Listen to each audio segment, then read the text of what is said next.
Good morning students. Sunrise education academy में आपका स्वागत है। आज हम इंग्लिश में पार्ट 13 के अंदर नरेशन पढ़ेंगे। ठीक है। नरेशन का मतलब होता है कथन। ये दो प्रकार के होते हैं, डायरेक्ट स्पीच और इनडायरेक्ट स्पीच। आप छोटी क्लासों में पढ़ चुके होंगे कि जो कथन होता है वो प्रत्यक्ष कथन भी हो सकता है और अप्रत्यक्ष कथन भी हो सकता है। डायरेक्ट स्पीच को हिंदी में प्रत्यक्ष कथन कहते हैं और इनडायरेक्ट स्पीच को अप्रत्यक्ष कथन। अब इनकी डेफिनेशन देख लेते हैं। डायरेक्ट स्पीच, जब कोई ऑडियंस, यानी ऑडियंस का मतलब होता है श्रोता, किसी स्पीकर के स्टेटमेंट को स्पीकर के शब्दों में एक्सप्रेस करता है तो उसे डायरेक्ट स्पीच कहते हैं।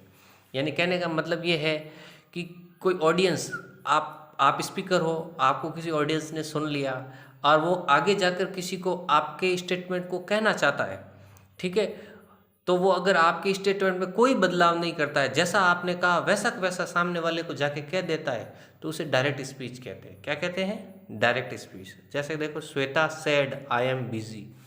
श्वेता ने कहा मैं बिजी हूँ, यानी श्वेता ने जो बात कही वो की वो बात अगर मैं किसी और से जाकर कहता हूँ Shweta said I am busy, ठीक है, इसमें एक शब्द का भी बदलाव नहीं करता हूँ, तो वो डायरेक्ट स्पीच है। एक बार वापस से देख लो। डायरेक्ट स्पीच का मतलब होता है जब स्पीकर कोई स्टेटमेंट कहता है तो ऑडियंस उसे सुनता है, श्रोता उसे सुनता है, और श्रोता क्या है, वापस किसी और को जाकर ये स्टेटमेंट कहना चाहे और उसमें कोई बदलाव नहीं करता है, जैसा आपने कहा वैसा का वैसा जाकर कह देता है अक्षरंश। यानी मैं में भी बदलाव नहीं करता है। वो श्वेता ने कहा आई, तो वो ऐसे ही जाकर कहता है श्वेता सेड आई, यानी वो आई उसके लिए नहीं है, श्वेता के लिए है। ठीक है। आई एम बिजी, वो एक अक्षर में भी बदलाव नहीं करता, स्टेटमेंट जो है वो का वो जाकर कह देता है, तो उसे डायरेक्ट स्पीच कहते हैं। डायरेक्ट स्पीच के दो भाग होते हैं, रिपोर्टिंग स्पीच और रिपोर्टेड स्पीच। जो आप इनोटेड कोमा के बाहर वाला भाग देख रहे हो, श्वेता सेड, ये इनोटेड कोमा के बाहर वाला भाग है। ठीक है। इस इनवर्टेड कोमा के बाहर वाले भाग को रिपोर्टिंग स्पीच कहते हैं, और जो इनवर्टेड कोमा के अंदर वाला भाग है आई एम बिजी, ये रिपोर्टेड स्पीच है। ठीक है। तो वापस से देख लो, जो इनवर्टेड कोमा के बाहर वाला भाग है वो रिपोर्टिंग स्पीच है, यानी रिपोर्ट हो रही है, और ये रिपोर्टेड स्पीच है, यानी रिपोर्ट हो चुकी है। ठीक है। अब इसमें रिपोर्टिंग स्पीच में भी देखो, ये सैड जो है वो रिपोर्टिंग वर्ब हो गई। अब रिपोर्टेड स्पीच में एम जो है वो रिपोर्टेड वर्ब हो गई, तो ये भी आपको ध्यान रखना है। रिपोर्टिंग स्पीच में रिपोर्टिंग वर्ब होती है और रिपोर्टेड स्पीच में रिपोर्टेड स्पीच होती है। केवल आईएनजी और ईडी का फर्क है। ये वाले भाग में आईएनजी लगता है, ये वाले भाग में ईडी लगता है। रिपोर्टेड मतलब रिपोर्ट हो चुकी। ठीक है। अब है इनडायरेक्ट स्पीच। जब कोई ऑडियंस, श्रोता, किसी स्पीकर के स्टेटमेंट को अपने शब्दों में एक्सप्रेस करता है तो उसे इनडायरेक्ट स्पीच कहते हैं।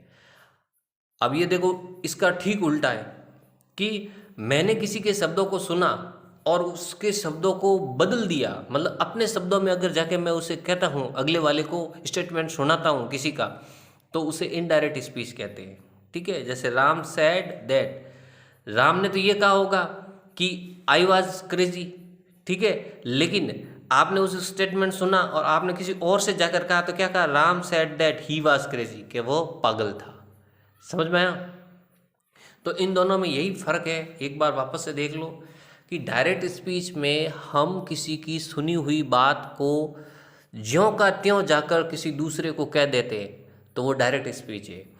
और इनडायरेक्ट स्पीच का मतलब है हमने किसी स्पीकर की बात को सुना, ठीक है, हम ऑडियंस हैं, इस स्पीकर ने कुछ कहा और हमने वापस किसी और से जाकर उस बात को कहा, परंतु अपने शब्दों में कहा, उसमें थोड़ा सा बदलाव कर दिया। आई की जगह हमने ही लगा दिया। ठीक है। यहाँ पे देखो आई लगाया, मतलब हमने कोई बदलाव नहीं किया, जैसा सब श्वेता ने कहा वो का वो स्टेटमेंट जाकर कह दिया, वो डायरेक्ट स्पीच है। लेकिन इस बार हमने आई की जगह ही लगा दिया, इसका मतलब क्या हुआ, वो इनडायरेक्ट स्पीच हो गया, मतलब हमने थोड़ा उसमें बदलाव कर दिया। जैसे इसको मैं एक उदाहरण से समझाता हूँ। जैसे मुकेश ने क्लास में कहा, मुकेश ने क्लास में क्या कहा कि कल मैं जयपुर जाऊंगा। क्या कहा? कल मैं जयपुर जाऊंगा, और ये बात मैंने सुन ली। ठीक है। और मैंने किसी और से जाकर कह दिया कि मुकेश ने कल क्लास में कहा था कि मैं जयपुर जाऊंगा, तो वो डायरेक्ट स्पीच है, क्योंकि मैंने मुकेश के एक शब्द का भी बदलाव नहीं किया। लेकिन मैं अगर जाकर किसी और से यह कहता हूँ कि मुकेश ने कहा था कि वह कल जयपुर जाएगा, ठीक है, मैं की जगह मैंने क्या बोल दिया, वह। मतलब एक शब्द बदलो, दो शब्द बदलो, पूरा टेंस भी कई बार बदल जाता है, तो वो समझ लेना इनडायरेक्ट स्पीच है, ठीक है। कई बार टेंस बदल जाता है। जैसे डायरेक्ट स्पीच में आप कहते हो कि राम ने मोहन से कहा कि मैं किताब पढ़ रहा हूँ, ऐसे कहा, ठीक है। तो आप किसी और से जाकर क्या कहोगे कि राम ने मोहन से कहा कि वह किताब पढ़ रहा था, मतलब अब टेंस भी बदल जाता है। तो डायरेक्ट और इनडायरेक्ट स्पीच में आपको यही ध्यान रखना है कि डायरेक्ट स्पीच में स्पीकर के स्टेटमेंट में कोई बदलाव नहीं किया जाता है, एज इट इज स्पीकर का स्टेटमेंट बोला जाता है, एक शब्द का भी बदलाव नहीं किया जाता है। और इनडायरेक्ट स्पीच में क्या होता है, स्पीकर के स्टेटमेंट में बदलाव किया जा सकता है। हो सकता है सब्जेक्ट बदल जाए, हो सकता है टेंस बदल जाए, तो इस कंडीशन में उसे इनडायरेक्ट स्पीच कहते हैं, ठीक है। Change of person. अब देखो, हम जब डायरेक्ट स्पीच को इनडायरेक्ट स्पीच में बदलते हैं तो एक सूत्र का इस्तेमाल करते हैं। बदलते समय एक सूत्र का इस्तेमाल करते हैं, उस सूत्र को कहते हैं सन फॉर्मूला। क्या कहते हैं?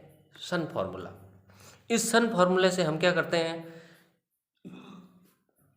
कि हाँ, डायरेक्ट स्पीच को इनडायरेक्ट स्पीच में बदल सकते हैं। तो उसमें कुछ एक सब्जेक्ट बदल सकते हैं, कुछ पर्सन बदल सकते हैं, केस बदल सकते हैं, पजेसिव केस को बदल सकते हैं, ऑब्जेक्टिव केस को बदल सकते हैं, नॉमिनेटिव केस को बदल सकते हैं। तो उनको बदलने के लिए, पर्सन को बदलने के लिए एक फॉर्मूला होता है, क्योंकि अगर वो फॉर्मूला हमें पता नहीं होगा तो हम डायरेक्ट स्पीच से इनडायरेक्ट स्पीच नहीं बना सकते। जैसे इसमें कहा है कि यदि रिपोर्टेड स्पीच में फर्स्ट पर्सन हो तो वो आगे वाले के सब्जेक्ट के अनुसार बदल जाएगा, यानी रिपोर्टिंग वर्ब के रिपोर्टिंग स्पीच के सब्जेक्ट के अनुसार बदल जाएगा। और अगर सेकंड पर्सन हो, इन्वर्टेड कोमा के अंदर वाले भाग का पर्सन क्या हो, सेकंड पर्सन हो, तो वह ऑब्जेक्ट के अनुसार बदलेगा। और अगर इन्वर्टेड कोमा के अंदर वाले भाग का सब्जेक्ट थर्ड पर्सन हो तो वो नो चेंज होगा। अब आप कहोगे फर्स्ट पर्सन क्या होता है? बेटा आई फर्स्ट पर्सन है, ठीक है, और यू सेकंड पर्सन है, और ही सी इट और नेम थर्ड पर्सन है। तो ये रिपोर्टेड स्पीच में आएंगे, जाहिर सी बात, रिपोर्टेड स्पीच में आई भी आ सकता है, यू भी आ सकता है, और ही सी इट या नेम भी आ सकता है। तो ये पर्सन है, ये पर्सन जो है आगे वाले भाग के अनुसार बदलेंगे। तो आगे वाले भाग में बदलेंगे तो उसमें पर्सन को पहले देखना है कि अगर पर्सन फर्स्ट पर्सन है तो वो सब्जेक्ट के अनुसार बदल जाएगा। अगर यहाँ रिपोर्टेड स्पीच में सेकंड पर्सन है, यू है, तो वो आगे वाले भाग के ऑब्जेक्ट के अनुसार बदल जाएगा। और यहाँ पे अगर third person he see it या कोई नाम है, ठीक है, तो वो रिपोर्टिंग स्पीच के ना तो सब्जेक्ट के अनुसार बदलेगा ना ऑब्जेक्ट के अनुसार बदलेगा, वो नो चेंज होगा। उसमें क्या होगा? नो चेंज होगा। तो ये आपको ध्यान रखना है। मतलब फर्स्ट पर्सन में सब्जेक्ट से बदल दो, सेकंड पर्सन को ऑब्जेक्ट से बदल दो, थर्ड पर्सन में नो चेंज। इसको मैं उदाहरण से समझाता हूँ तो तुम क्लियर हो जाएगा, ध्यान दो। जैसे Ram said he had taken my lunch. Ram ने कहा कि उसने मेरा लंच ले लिया, ठीक है, ठीक है। ही had taken my lunch box, box लिख देते, ज़्यादा अप्रोप्रिएट रहेगा कि उसने मेरा लंच बॉक्स ले लिया, ठीक है। तो इसमें देखो, राम सेड दैट, राम ने कहा कि ही had taken his lunch box. अब देखो ही यहाँ पे क्या है? थर्ड पर्सन है।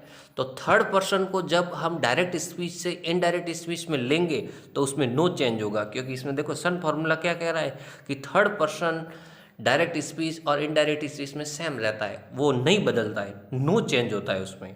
तो डायरेक्ट स्पीच से जब हमने इनडायरेक्ट स्पीच में बढ़ाया उसको, ये डी एस है और ये आई डी एस है, इसको इनडायरेक्ट स्पीच में बनाया तो Ram said that, third person वापस थर्ड पर्सन हुआ, ही had taken his lunch box, ठीक है।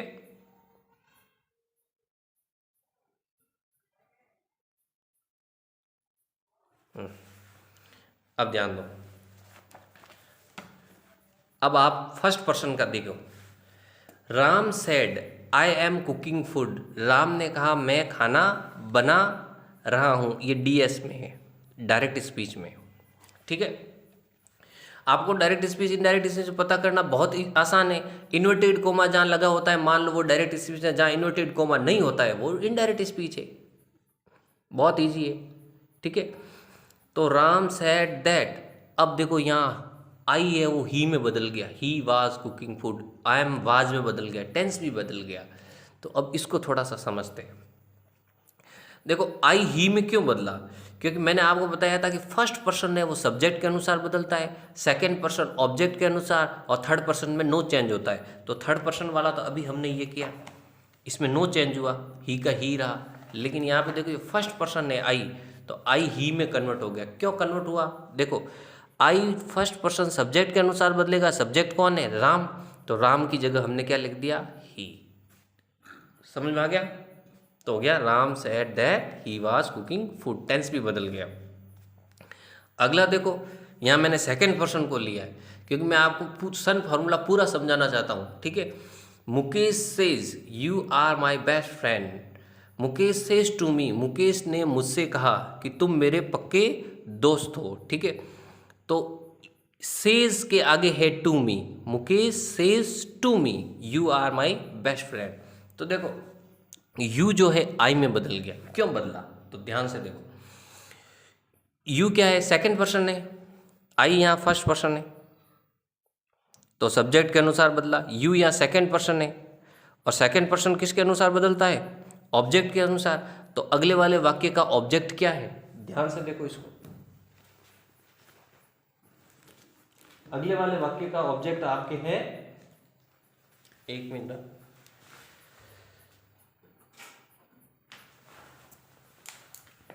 अगले वाले भाग का ऑब्जेक्ट आपके है मी।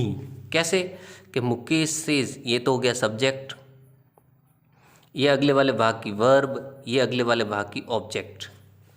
ठीक है, सेज टू मी ये ऑब्जेक्ट हो गया। तो सेकंड पर्सन ऑब्जेक्ट के अनुसार बदलता है, तो ऑब्जेक्ट कौन है, मी, तो मी का नॉमिनेटिव केस क्या हो गया, आई, इसलिए यहाँ पे आई आया है क्योंकि यू मी के अनुसार बदला है, आई।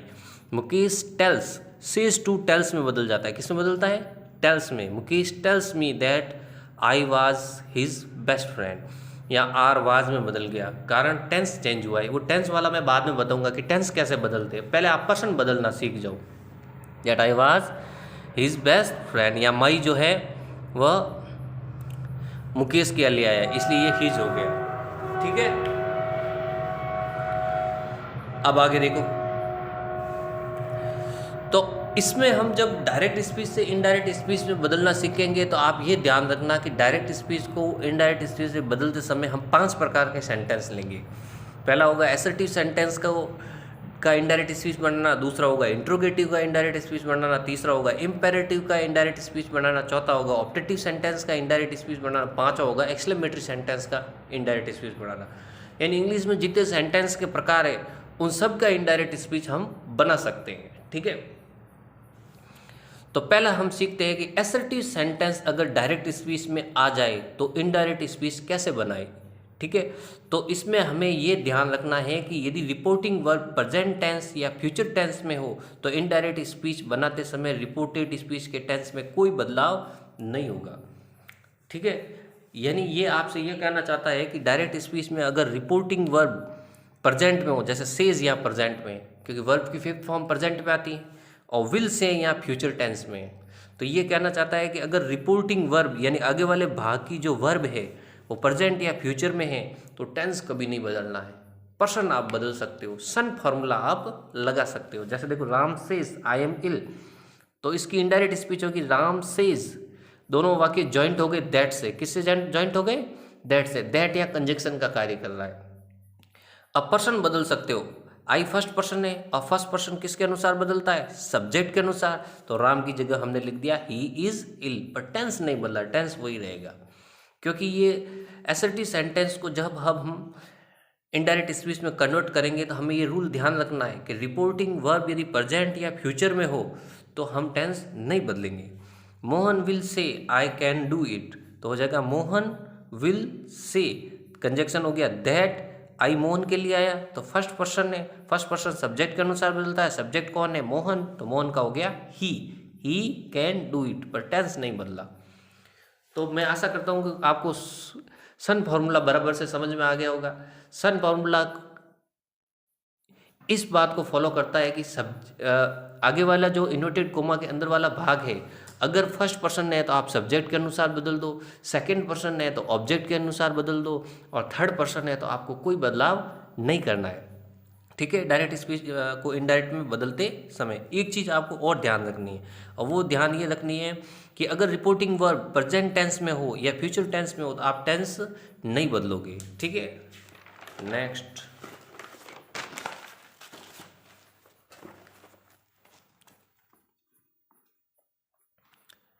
अब ध्यान देने योग्य बात कि यदि रिपोर्टिंग वर्ब पास्ट टेंस में आ जाए तो हम क्या करें, तो रिपोर्टेड स्पीच के टेंस में बदलाव होंगे बेटा।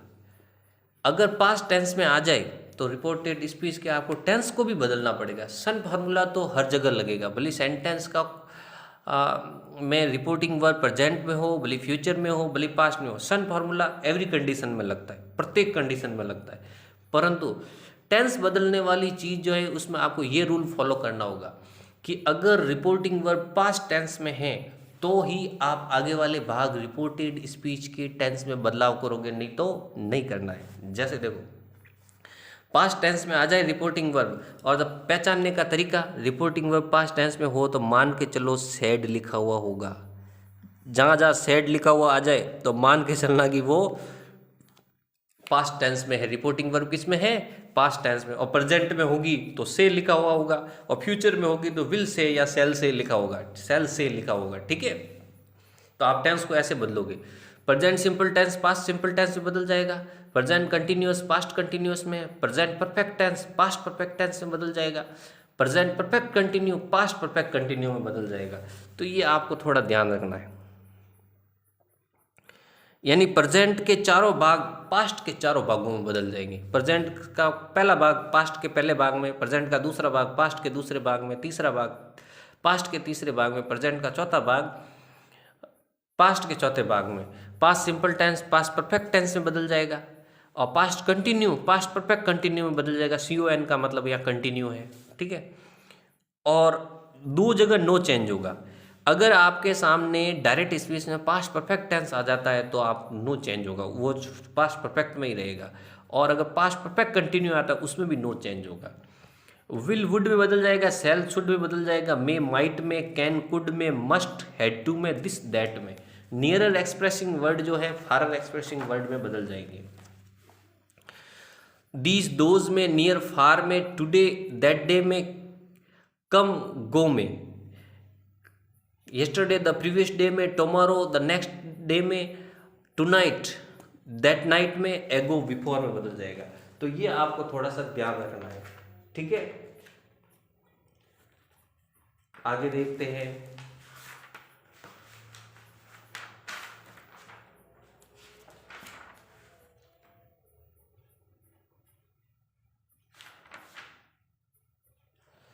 चलो तो उदाहरण से समझते हैं इसको। Ram said to me, Ram ने मुझसे कहा, I made this chair yesterday, कि मैंने इस चेयर को कल बनाया। अब इसकी इनडायरेक्ट स्पीच IDS बनानी है हमें, तो राम सेड टू किस में बदल जाएगा, ये आप ध्यान रखना। सेड टू हमेशा टोल्ड में बदलेगा। किस में बदलेगा, टोल्ड में। और खाली सैड हो तो सैड में ही रहेगा। खाली सैड आ जाए और उसके आगे टू नहीं आए तो सैड सैड में ही रहेगा, और सैड के बाद में टू आ जाए तो वो टोल्ड में बदल जाएगा। ये आप थोड़ा ध्यान रखना। कंजक्शन दैट ही आएगा। ठीक है, अब आई फर्स्ट पर्सन है, और फर्स्ट पर्सन किसके अनुसार बदलता है, सब्जेक्ट के अनुसार। सब्जेक्ट कौन है, राम। राम का क्या हो गया, ही। अब देखो आगे वाला टेंस बदलेगा। क्यों बदलेगा, क्योंकि सैड रिपोर्टिंग वर्ब किस में, पास्ट टेंस में, और रिपोर्टिंग वर्ब यदि पास्ट टेंस में है तो आगे वाले भाग का टेंस बदल जाएगा। तो आगे वाला भाग का टेंस देखते हैं कौन सा है। I made this chair yesterday, past simple tense है, क्योंकि यहाँ सेकंड फॉर्म आई है। क्या आई है, सेकेंड फॉर्म। और पास्ट सिंपल टेंस किस में बदलता है देख लो, सारणी में देखो। जब भी आपको टेंस बदलना है आपको सारणी याद करनी है। सारणी से आपको पता चल जाएगा कि ये टेबल से कि मुझे किस टेंस में उसे बदलना है।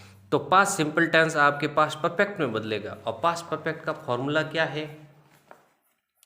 पास्ट परफेक्ट का फॉर्मूला है सब्जेक्ट हैड प्लस वर्ब की third form plus object.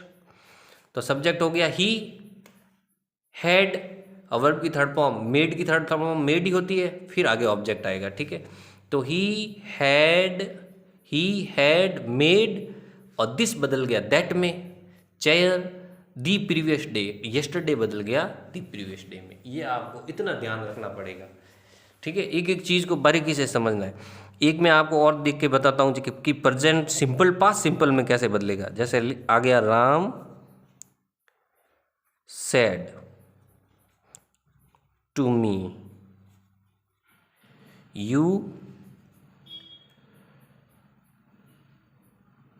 Tell a lie, तुम एक झूठ बोलते हो। ठीक है, तो इसकी आइडियस क्या हो जाएगी? Indirect speech. ध्यान से देखो, राम सेड टू किस में बदल गया? टोल्ड में। मी कंजक्शन आ जाएगा दैट। अब देखो यू सेकंड पर्सन है, और सेकंड पर्सन किसके अनुसार बदलता है? ऑब्जेक्ट के अनुसार बदलता है। सन फॉर्मूले में बताया मैंने। सन फॉर्मूला क्या कहता है कि सेकंड पर्सन ऑब्जेक्ट के अनुसार बदलेगा। तो आगे वाले भाग के ऑब्जेक्ट को देख लेते हैं। आगे वाला भाग का ऑब्जेक्ट कौन है? मी। सब्जेक्ट है राम, ठीक है, ऑब्जेक्ट कौन है? मी। तो मी के अनुसार बदलेगा। और मी जब यहाँ आएगा तो नॉमिनेटिव केस में क्या हो जाएगा? I. Ram told me that I. ठीक है, तो ये प्रेजेंट सिंपल टेंस अब किस में बदल जाएगा? पास्ट में। तो आई टेल की सेकंड फॉर्म क्या हो जाएगी? टोल्ड ए लाई। तो आपको पता चल गया कि रिपोर्टिंग वर्ब यदि पास्ट टेंस में हो तो आगे वाला टेंस बदल जाएगा टेबल के अनुसार। तो यहाँ पे प्रेजेंट सिंपल टेंस किस में बदल गया? पास्ट सिंपल टेंस में। तो हो जाएगा Ram told me that I told a lie. अब ये यू आई में क्यों बदला ये भी मैंने आपको बता दिया, क्योंकि यू सेकंड पर्सन है। सेकंड पर्सन किसके अनुसार बदलता है? ऑब्जेक्ट के अनुसार। ऑब्जेक्ट कौन है? मी। मी का नॉमिनेटिव केस क्या हो जाएगा? आई। ठीक है, तो ये थोड़ा ध्यान रखना। एक उदाहरण और बता देता हूँ, जैसे मोहन said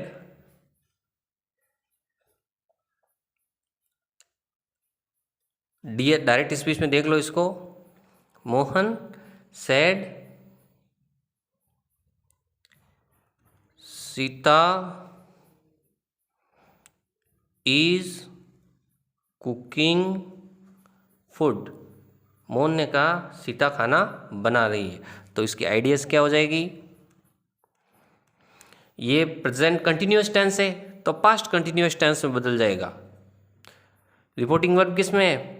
पास्ट टेंस में है, तो बिल्कुल आगे वाले भाग का टेंस बदलेगा। Mohan said that. Said to हो तो टोल्ड में बदलेगा, सेड सेड में ही रहेगा। ये आपको ध्यान रखना है। Mohan said that. Sita third person है, थर्ड पर्सन में नो चेंज होगा, सीता का सीता ही रहेगा। टेंस बदल जाएगा, टेंस हो जाएगा प्रेजेंट कंटिन्यू का past continue. Was cooking food. तो ये थोड़ा आपको ध्यान रखना है। इस सारणी को आप याद कर लेना। ये सारणी अगर आपको अच्छे से याद हो गई तो आप टेंस में कभी गड़बड़ नहीं करोगे, आपको सारी चीज़ें अच्छे से याद रहेगी।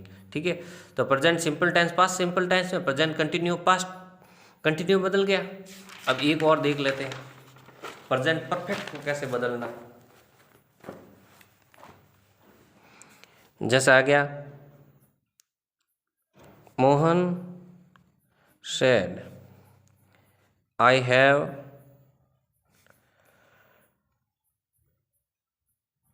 eaten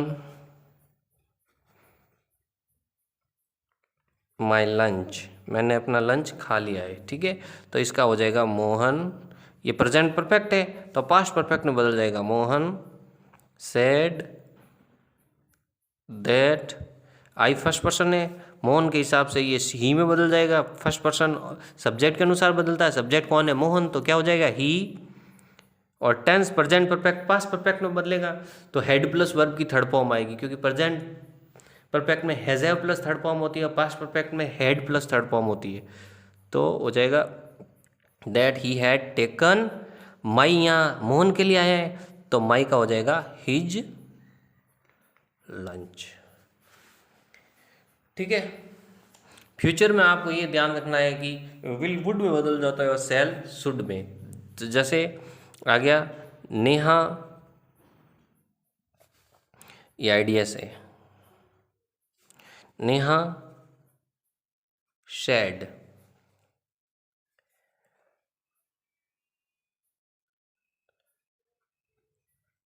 he will try it, वो इसकी कोशिश करेगा। तो इसकी आइडियाज हो जाएगी Neha said that, he third person है, नो चेंज, ही का ही रहेगा। विल किस में बदल जाएगा, वुड ट्राई। मैंने बताया था फ्यूचर टेंस में विल वुड में बदल जाता है और सेल शुड में। और ये थोड़ा आप ध्यान रखना, नियरर एक्सप्रेसिंग वर्ड फारर एक्सप्रेसिंग में बदल जाते हैं, जैसे दिस दैट में, दिस दोज में, नियर फार में, टुडे दैट डे में। ये आपको याद रखना है, यस्टरडे द प्रीवियस डे, ये याद रखना है। इसी के साथ 10th क्लास का आपके ये चैप्टर जो है नरेशन का आगे कंटिन्यू रहेगा। ठीक है, ये पार्ट 13 था। ओके।